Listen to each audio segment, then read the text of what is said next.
नमस्कार, मैं हूं आपके साथ वक्ता दुबे। कोर्ट्स द स्पीक में आप सभी का बहुत स्वागत है और इस बुलेटिन में अगले आधे घंटे हम आपको इस हफ्ते कोर्ट की बड़ी खबरों से रूबरू करवाएंगे। तमाम कोर्ट की कार्यवाही और सुप्रीम कोर्ट से लेकर हाई कोर्ट और लोअर कोर्ट्स तक के फैसलों को आपके सामने रखेंगे। तो आइए शुरू करते हैं कोर्ट्स द स्पीक।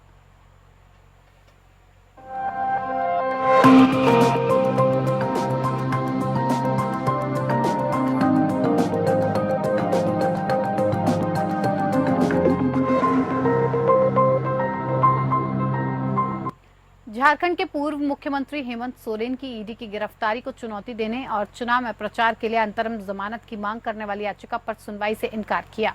कोर्ट ने सोरेन के वकील कपिल सिब्बल को खरी खरी सुनाई और कहा कि आपने अदालत को धोखे में रखा। अगर आपको पता था कि ट्रायल कोर्ट ने मामले का संज्ञान लिया है तो आपने हमें क्यों नहीं बताया। कोर्ट को इस बात की जानकारी क्यों नहीं दी गई कि जमानत की अर्जी स्पेशल कोर्ट के सामने पेंडिंग है और निचली अदालत पहले ही चार्जशीट पर संज्ञान ले चुकी है। आप 2 याचिकाएं डालकर समानांतर सुनवाई करना चाह रहे थे।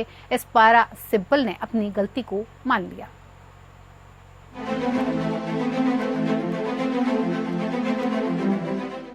सुप्रीम कोर्ट ने झारखंड के पूर्व मुख्यमंत्री हेमंत सोरेन की गिरफ्तारी को चुनौती देने वाली याचिका खारिज कर दी।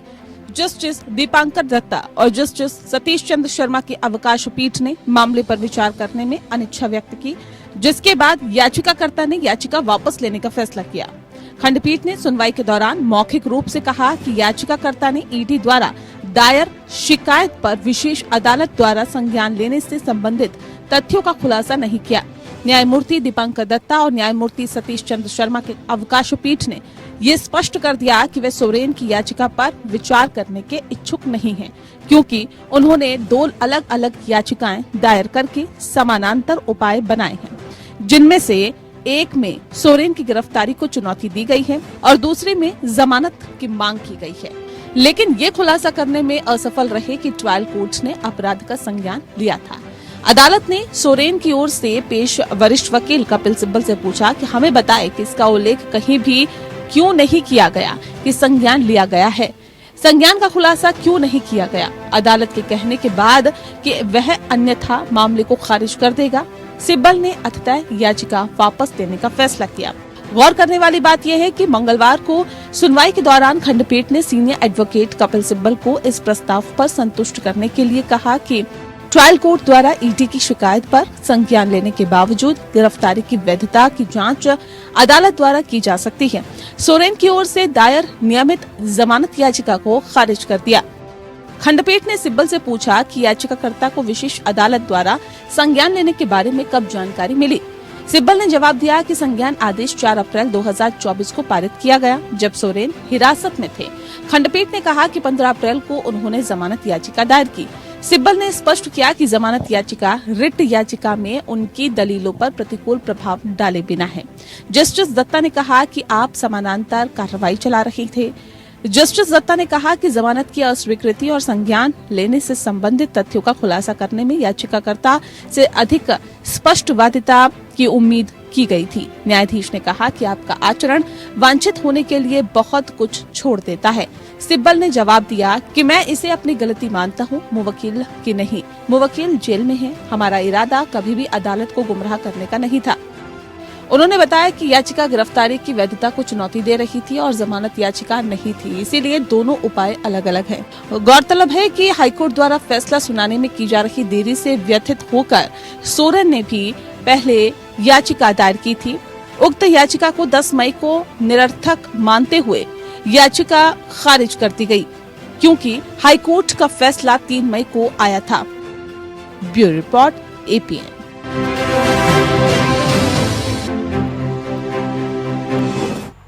इधर सुप्रीम कोर्ट ने चुनाव आयोग को फॉर्म 17C में डाले गए वोटों के रिकॉर्ड का खुलासा करने का निर्देश देने से इनकार किया है। कोर्ट ने कहा कि इसने कम वक्त में मतदान प्रतिशत के आंकड़े अपलोड करने के काम में लोगों को लगाना मुश्किल है।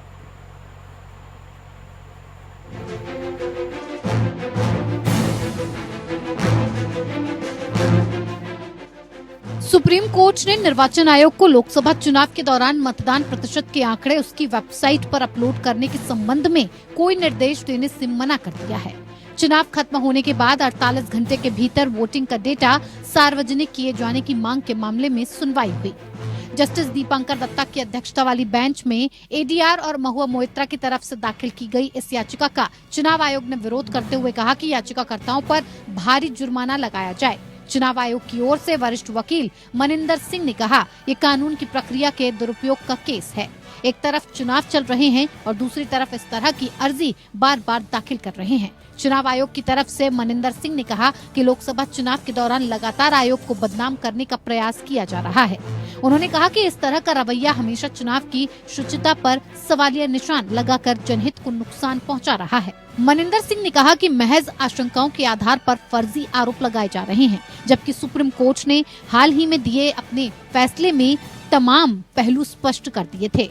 चुनाव आयोग की ओर से कहा गया कि फॉर्म 17C को स्ट्रांग रूम में रखा जाता है। आरोप लगाया गया है कि फाइनल डेटा में 5 से 6% का फर्क है। ये आरोप पूरी तरह से गलत है। कोर्ट ने सुनवाई के दौरान इस अर्जी की टाइमिंग पर सवाल खड़े करते हुए एडीआर के लिए पेश वकील दुष्यंत दवे से पूछा कि चुनाव प्रक्रिया शुरू होने के बाद ये याचिका सुप्रीम कोर्ट में दायर क्यों की गई? आपने ये याचिका सही समय और उचित मांग के साथ दायर नहीं की है। जस्टिस दीपांकर दत्ता ने कहा, इस चरण में हम अंतरिम राहत देने के इच्छुक नहीं हैं। हालांकि कोर्ट ने इस अर्जी को लंबित रखते हुए मुख्य मामले की सुनवाई के लिए जोर दिया और इससे जुड़ी अन्य अर्जी को उचित बेंच के पास सुनवाई के लिए भेज दिया। सुप्रीम कोर्ट ने कहा, लोकसभा चुनाव को लेकर 5 चरण हो चुके हैं, 2 चरण बचे हुए हैं। ऐसे में निर्वाचन आयोग के लिए वेबसाइट पर मतदान प्रतिशत के आंकड़े अपलोड करने के काम में लोगों को लगाना मुश्किल है। जस्टिस दीपांकर दत्ता और जस्टिस सतीश चंद्र शर्मा की अवकाशकालीन पीठ ने एसोसिएशन फॉर डेमोक्रेटिक रिफॉर्म्स की उस याचिका को खारिज कर दिया, जिसमें चुनाव आयोग को लोकसभा के प्रत्येक चरण के मतदान के समापन के 48 घंटे के भीतर वेबसाइट पर मतदान केंद्रवार आंकड़े अपलोड करने का निर्देश देने की मांग की गई थी। एडीआर की याचिका का विरोध करते हुए चुनाव आयोग ने कहा, इससे भ्रम पैदा होगा। वोटिंग खत्म होने के बाद 48 घंटे के भीतर वोटिंग का डाटा सार्वजनिक किए जाने की मांग वाली अर्जी पर सुप्रीम कोर्ट ने फिलहाल किसी भी तरह का आदेश जारी करने से इनकार कर दिया। Bureau report, APN.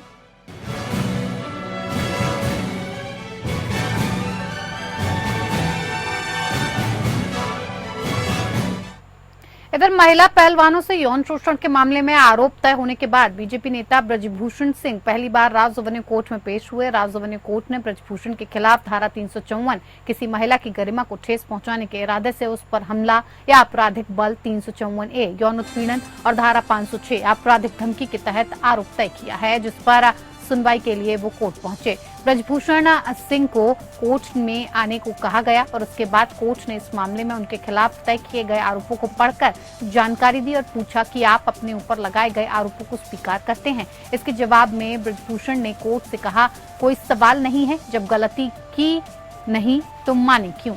महिला पहलवानों से यौन शोषण के मामले में सह आरोपी विनोद तोमर ने भी अपने ऊपर लगे आरोपों को मानने से इनकार कर दिया।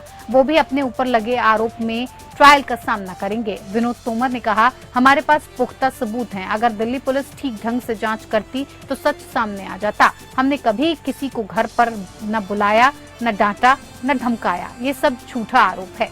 दिल्ली राउज रेवेन्यू कोर्ट में मामले पर अगली सुनवाई 1 जून को 2 बजे होगी। अब इन दोनों पर ट्रायल चलेगा। दरअसल दिल्ली पुलिस द्वारा महिला पहलवानों के आरोपों की जांच की गई थी, जिसके बाद ब्रजभूषण सिंह के खिलाफ चार्जशीट फाइल की गई थी। दिल्ली पुलिस की चार्जशीट के आधार पर आरोप तय करने को लेकर कोर्ट ने पिछले 26 अप्रैल को अपना फैसला सुरक्षित रख लिया था। शिकायतकर्ताओं ने पहले ब्रजभूषण सिंह के खिलाफ एफआईआर दर्ज करने के लिए सुप्रीम कोर्ट का रुख किया था। इसके बाद दिल्ली पुलिस ने सुप्रीम कोर्ट को सूचित किया कि एफआईआर दर्ज कर ली गई है और जांच चल रही है। 26 अप्रैल को अदालत ने मामले में आगे की जांच के लिए ब्रजभूषण की ओर से दायर एक आवेदन को खारिज कर दिया था।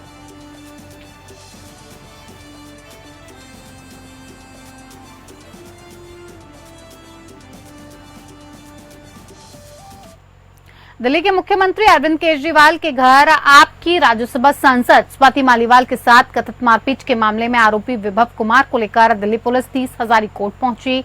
दिल्ली पुलिस ने पेशी के बाद कोर्ट से विभव कुमार की न्यायिक हिरासत की मांग की। कोर्ट ने दिल्ली पुलिस की मांग पर विभव कुमार को 4 दिन की न्यायिक हिरासत में भेजा।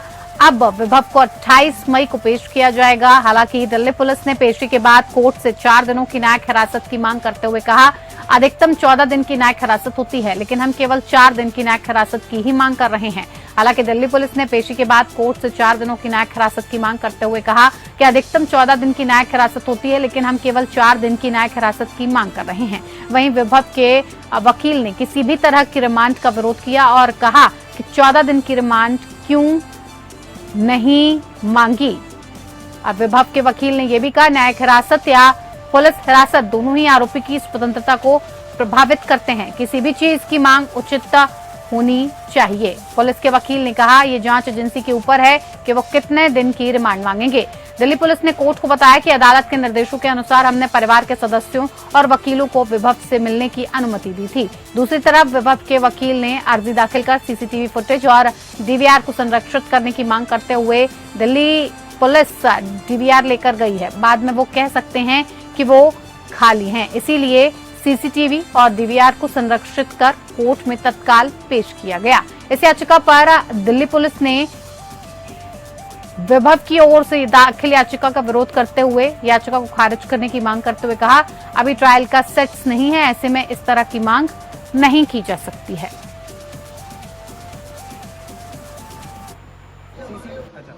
दिल्ली पुलिस ने 4 दिन का जुडिशियल कस्टडी रिमांड मांगा। हमने एप्लीकेशन की थी अंडर सेक्शन 165 कि आपने जो भी सर्चेज या सीजर किए हुए हैं उसकी एक लिस्ट मजिस्ट्रेट्स आपको प्रोवाइड कर दें और उसके ऊपर उनको ऑब्जेक्शन ये था कि उसकी सर्च लिस्ट चार्जशीट के फाइलिंग प्रोवाइड करेंगे। उसके ऊपर मजिस्ट्रेट साहब ने ऑर्डर जो है 28 तारीख के लिए रिजर्व कर दिया। कितने दिन के जुडिशियल कस्टडी में? 4 दिन। Sir, what is this confusion regarding CCTV footage? Again, the last remand. Footage का एस्पेक्ट नहीं है, फुटेज का कोई एस्पेक्ट नहीं है। 165 का प्रोविजन है कि जो भी आर्टिकल सर्च के दौरान सीज किए जाएंगे उसकी लिस्ट लंडन एमएम को इमीडिएटली प्रोवाइड की जाएगी। वो इन्होंने नहीं की थी। हमारा ऑब्जेक्शन था। सर, एक बार ऑब्जेक्शन बता दीजिए, किस चीज़ का ऑब्जेक्शन था? ऑब्जेक्शन था 165 में प्रोविजन है कि जब भी सर्च के बाद में कोई सीज किया जाएगा आर्टिकल, तो सर्च और सीजर की लिस्ट वो लंदन एमएम जो इलाका मजिस्ट्रेट है उनके पास में इमीडिएटली फॉरवर्ड की जाएगी। कोर्ट हमको ओनर ऑफ दी प्रीमाइस को वो कॉपी देगा।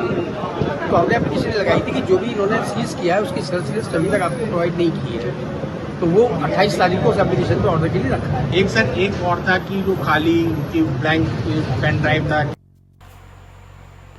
सुप्रीम कोर्ट से प्रतिबंधित संगठन पॉपुलर फ्रंट ऑफ इंडिया या पीएफआई के सदस्यों को बड़ा झटका लगा है। सुप्रीम कोर्ट ने मद्रास हाईकोर्ट के फैसले को पलट दिया है और सभी 8 आरोपी सदस्यों की जमानत रद्द कर दी है। पीएफआई के इन 8 सदस्यों पर देश भर में आतंकवादी घटनाओं को अंजाम देने की साजिश रचने का आरोप है। पिछले साल अक्टूबर में मद्रास हाईकोर्ट ने इन आरोपियों को बेल दे दी थी, जिसे सुप्रीम कोर्ट में चैलेंज किया गया था। बुधवार को सुप्रीम कोर्ट में जस्टिस बेला माधुर्य त्रिवेदी की बेंच ने सुनवाई की। सुप्रीम कोर्ट ने ये कहा, अपराध की गंभीरता और अधिकतम सजा के तौर पर जेल में बिताए गए सिर्फ 1.5 साल को देखते हुए हम जमानत देने के मद्रास हाईकोर्ट के आदेश में हस्तक्षेप करने के इच्छुक हैं। अदालत व्यक्तिगत स्वतंत्रता देने वाले आदेशों में हस्तक्षेप कर सकती है अगर वो गलत आधार पर दिए गए हों। जस्टिस त्रिवेदी ने अपने निर्णय में कहा, जांच एजेंसी द्वारा हमारे समक्ष प्रस्तुत सामग्री के आधार पर प्रथम दृष्टया मामला बनता है। पीएफआई के इन सदस्यों पर देश के खिलाफ षड्यंत्र रचने और आतंकी गतिविधियों में शामिल होने के आरोप हैं।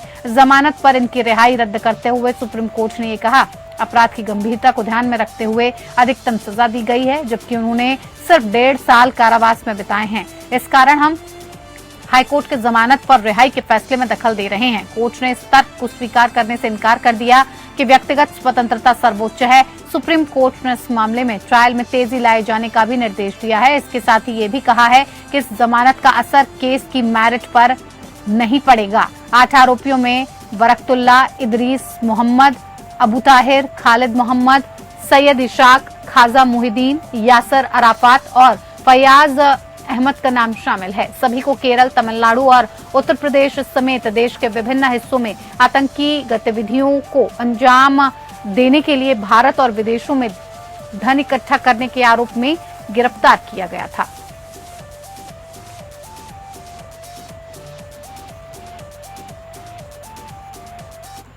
इधर मुंबई की सत्र अदालत ने 2011 में चर्चित अभिनेत्री लैला खान और 5 अन्य की हत्या के मामले में सौतेले पिता परवेज टाक को फांसी की सजा सुनाई है, जबकि सबूत मिटाने के लिए कठोर कारावास की सजा दी गई है। अतिरिक्त सत्र न्यायाधीश सचिन पवार ने 9 मई को टाक को हत्या और सबूतों को नष्ट करने के अलावा आईपीसी के तहत अन्य अपराधों का दोषी पाया था।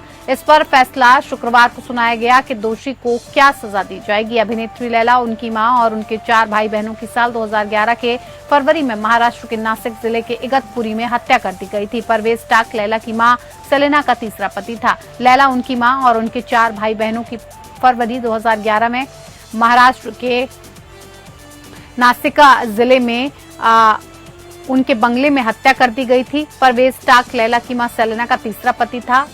और आपको बता दें कि इस खौफनाक हत्याकांड ने बॉलीवुड को हिला दिया था। पुलिस के मुताबिक साल 2011 में आरोपी और सौतेले पिता परवेज टाक लैला खान, उसकी मां सेलेना, जुड़वा भाई बहन जारा और इमरान, बड़ी बहन आफरीन पटेल और भतीजी रेशमा खान को इगतपुरी के एक फार्म हाउस में ले गया था और वहां बेरहमी से उन पर कत्ल कर दिया था। परवेज ने 6 शवों को फार्म हाउस के स्विमिंग पूल के गड्ढे में मिट्टी डालकर और गद्दों के नीचे दबा दिया था। पुलिस से बचने और सबूत छिपाने के लिए परवेज ने 6 शवों को फार्म हाउस के स्विमिंग पूल में गद्दों के नीचे दबाया। ओशिवरा पुलिस स्टेशन में 4 जुलाई 2012 को ये मामला दर्ज किया गया था, जिसे बाद में अपराध शाखा की यूनिट 8 की जांच को दे दिया गया। यूनिट 8 के प्रमुख वरिष्ठ पुलिस निरीक्षक दीपक फंटागरे के नेतृत्व में जांच शुरू की गई और आरोपी परवेज टाक को जम्मू कश्मीर के किश्तवाड़ से पुलिस पकड़कर मुंबई लाई। परवेज से पूछताछ के बाद क्राइम ब्रांच की टीम ने इगतपुरी में लैला के फार्म हाउस की छानबीन की और परवेज द्वारा बताई गई जगह पर खुदाई कर 6 मानव कंकाल बरामद किए।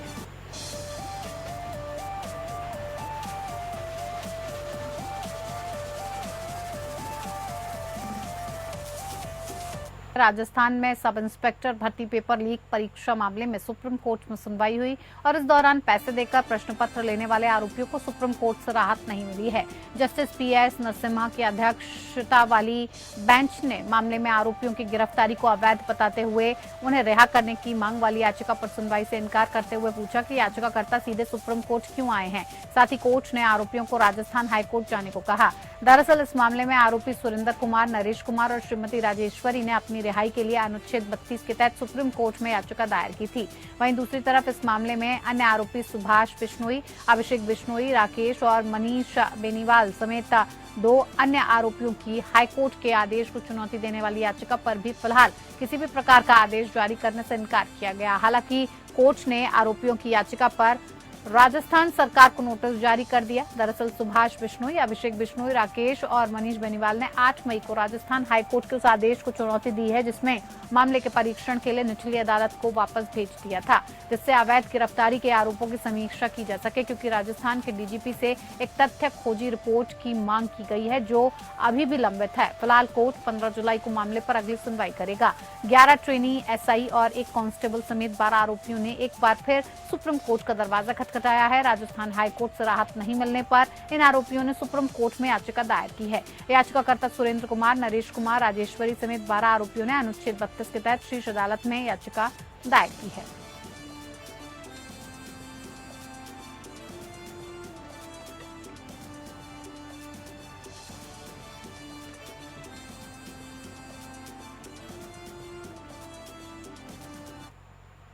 नेशनल ग्रीन ट्रिब्यूनल ने केंद्रीय पर्यावरण, वन और जलवायु परिवर्तन मंत्रालय, भारतीय सर्वेक्षण और केंद्रीय प्रदूषण नियंत्रण बोर्ड से उस रिपोर्ट का जवाब मांगा है जिसमें दावा किया गया है कि 2000 के बाद से भारत ने अपने वृक्ष क्षेत्र का 2.33 मिलियन हेक्टेयर खो दिया है। अध्यक्ष न्यायमूर्ति प्रकाश श्रीवास्तव, न्यायिक सदस्य न्यायमूर्ति अरुण कुमार त्यागी और विशेषज्ञ सदस्य डॉक्टर ए सेंथिल वेल ने समाचार पत्र रिपोर्ट के आधार पर स्वतः संज्ञान लेते हुए इस मुद्दे को उठाया, जिसका शीर्षक था कि 2000 के बाद से भारत में 2.33 मिलियन हेक्टेयर वृक्ष क्षेत्र खो गया है। ट्रिब्यूनल ने इस बात पर ध्यान दिया कि रिपोर्ट में ग्लोबल फॉरेस्ट वॉच के डेटा का हवाला दिया गया है, जो उपग्रह डेटा और अन्य स्रोतों का उपयोग करके वास्तविक समय में वन परिवर्तनों को ट्रैक करता है। आंकड़ों के अनुसार 2002 से 2023 तक देश में 4,14,000 हेक्टेयर आर्द्र प्राथमिक वन नष्ट हो गए, जो इसी अवधि में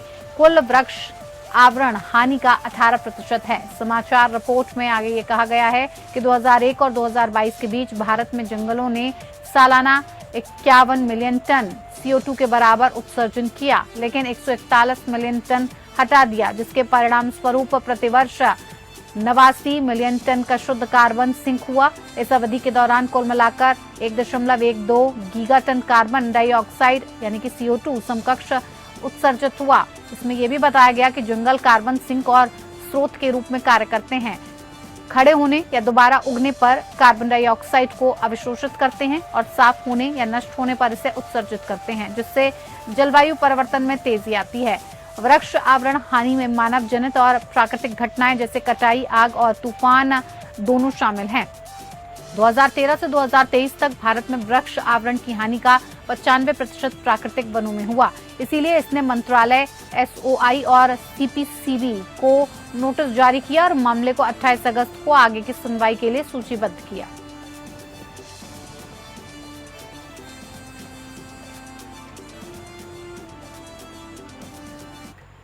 इधर इलाहाबाद हाईकोर्ट ने अयोध्या में सरयू नदी में प्रदूषण पर चिंता व्यक्त करते हुए उस जनहित याचिका पर अपनी प्रतिक्रिया दाखिल करने में उदासीनता के रूप में राज्य सरकार को फटकार लगाई है। 2014 में पवन शास्त्री द्वारा दायर जनहित याचिका में सरयू नदी की सफाई के लिए पर्याप्त बजट द्वारा समर्थित समयबद्ध कार्य योजना की मांग की गई और इसके अतिरिक्त इसमें पर्यावरण और प्रदूषण नियंत्रण अधिनियमों को प्रभावी ढंग से लागू करने की मांग की गई, जिससे सीवरेज और अन्य जहरीले रसायनों को बिना उपचार के सरयू नदी में न छोड़ा जाए। पिछले महीने मामले की सुनवाई करते हुए कोर्ट ने सरयू नदी में प्रदूषण को लेकर उठाए गए कदमों के संबंध में आधिकारिक प्रतिवादियों से नए हलफनामे मांगे थे। प्रतिवादियों में यूपी राज्य और प्रदूषण नियंत्रण बोर्ड शामिल है। मामले पर 14 मई को जब दोबारा सुनवाई हुई तो जस्टिस राजन रॉय और जस्टिस ओम प्रकाश शुक्ला की खंडपीठ ने ये कहा कि राज्य ने अदालत के आदेशों के अनुसार कोई हलफनामा दायर नहीं किया। इसे देखते हुए अदालत के आदेश का जवाब नहीं देने में राज्य के अधिकारियों की उदासीनता को ध्यान में रखते हुए खंडपीठ ने राज्य सरकार को 30 मई तक अपना हलफनामा दाखिल करने का लगभग आखिरी मौका दिया। न्यायालय ने यह स्पष्ट कर दिया कि अगर 30 मई तक ऐसा कोई हलफनामा दायर नहीं किया जाता है तो पर्यावरण विभाग सरकार के विशेष सचिव के पद से नीचे का अधिकारी नहीं होगा। यूपी सरकार को वीडियो कॉन्फ्रेंसिंग मोड के जरिए कोर्ट के सामने पेश होना होगा। सरयू नदी हिमालय में मानसरोवर झील से निकलती है। इसे घाघरा और मानस नंदिनी के नाम से भी जाना जाता है। ये बिहार के सारण जिले में गंगा नदी में विलीन हो जाती है। 2017 की मीडिया रिपोर्ट्स के मुताबिक सरयू में 20 छोटे बड़े नाले गिरते हैं।